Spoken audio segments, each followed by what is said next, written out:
out of here. Hey, Flash, 100-yard dash. We need to get across town. No problem.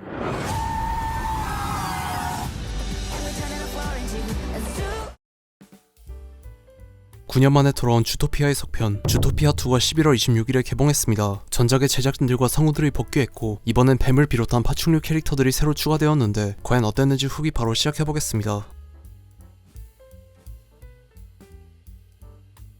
주디 홉스가 벨웨더를 체포하는데 기여한 닉 와일드가 주토피아 경찰국에 새로 합류하고 일주일 뒤 주디와 닉은 거대 밀수업자를 체포하기 위해 잠복 수사를 하던 중 범인의 도주로 카체이스를 벌인 끝에 범인을 다른 팀에게 넘겨주고 링슬리 가문이 주토피아의 국경을 나누는 기후벽으로 도시를 건립한 100주년 기념행사를 망치게 됩니다. 주디는 범인의 차량에서 오래전 주토피아에서 추방되었던 파충류의 허물을 발견하고 이를 즉시 보고서장에게 보고하지만 보고서장은 주디와 닉을 붙여놓은 결정을 재고하면서 파트너 동반 상담에 참석하지 않으면 둘을 떨어뜨려 놓겠다고 선언합니다. 상담을 마치고 나온 주디는 단서들을 추적하면서 허물의 주인인 뱀이 기후벽에 대한 내용이 기록된 일지를 노리고 100주년 기념 경축 행사에 나타날 것이란 결론을 내리자 닉을 꼬드겨 행사가 열리는 링슬리 가문의 저택에 잠입합니다. 주디의 예상대로 허물의 주인인 게리 드 스네이크는 행사장에서 기록 일지를 훔쳐 달아나지만 오래전 주토피아에서 파충류들이 추방되었던 사건에 링슬리 가문이 연관되어 있다는 의미심장한 말을 남기고 주디와 닉은 게리의 누명을 벗기기 위해 파충류들이 숨어 사는 지역을 찾아갑니다. 비록 전작과 비교하면 아쉬운 부분들도 있었지만 디즈니 플러스 스핀오프 시리즈에서 급하게 극장용 소편으로 변경되면서 흥행성적과는 별개로 좋지 않은 평가를 받은 모아나2와는 다르게 월트 디즈니 애니메이션 스튜디오의 소편들 중에서 가장 훌륭하다고 느꼈으며 그나마 괜찮은 평가를 받은 주마왕 랄프2와 겨울왕국2보다도 낫다고 생각합니다. 위선적일 정도로 과도한 정치적 올바름으로 신뢰도와 전체적인 이미지가 바닥까지 떨어진 최근 디즈니 작품들과는 다르게 전작은 혐오와 공포정치, 역차별 같은 현대사회 이슈들을 영리하게 풍자한 것으로 많은 호평을 받았는데 이번 소편에선 다른 동물들의 음모로 누명을 쓰고 주토피아에서 추방된 파충류들을 등장시킴으로써 과거 백인들에게 탄압받으며 터전을 뺏긴 아메리칸 원주민의 역사와 현대 미국의 난민과 이민자 탄압 문제를 연상시켰으며 후자는 최근에 개봉한 폴 토마스 앤더슨 감독의 신작 원 배틀 애프터 어나더와 궤를 같이 한다고 느꼈습니다. 주디와 닉과 더불어 큰 비중을 차지하는 게리를 제외하면 생각보다 파충류들 중에서 비중이 큰 캐릭터는 없지만 와일드 홉스 콤비를 도와주는 헤수스의 경우 예전부터 좋아하던 배우인 데니 트레호가 성우를 맡아서 반가웠고 짧게 지나가는 캐릭터들 중에서 형이 왜 거기서 나와가 절로 나오는 사람들이 카메오로 참여했으며 심지어 디즈니 최고 경영자 밥 아이거까지 참여했다고 합니다. 전작의 한국어 더빙판이 디즈니 본사에서도 인정했을 정도로 매우 좋은 평가를 받았는데 전작의 성우진이 그대로 복귀했으며 영화판과 마찬가지로 유명 연예인들이 카메오로 참여했다고 합니다. 영리한 말장난이나 동물들의 습성을 활용한 주토피아와 주토피아 플러스의 유머 요소를 정말 좋아해서 이번에도 그런 유머들의 개그 타율이 꽤나 괜찮았고 전작에서 대부와 브레이킹 배드 같은 작품들을 영리하게 패러디한 장면들이 상당히 웃기고 재밌었는데 이번 소편 또한 다른 명작 영화들을 패러디한 장면들이 나오며 디즈니와 픽사의 다른 작품들을 영리하게 셀프 패러디한 장면들 또한 있습니다. 전작의 주요 배경으로 등장한 다운타운과 사하라 광장 같은 지역 말고도 습지 시장 같은 새로운 지역들이 등장하며 9년간의 텀을 두고 나왔기 때문인지 영상미가 전작보다 더 좋아진 것 같았습니다. 아쉬웠던 점들을 몇 개 얘기해보자면 스포일러 때문에 자세하게 언급하진 않겠지만 전작과 동일하게 후반부에 반전이 나오는데 벨웨더의 케이스처럼 중간중간 복선을 던지며 영리하게 설계된 반전이라기보단 뭔가 뻔한 느낌이었고 예상은 하고 있었지만 타이밍이 약간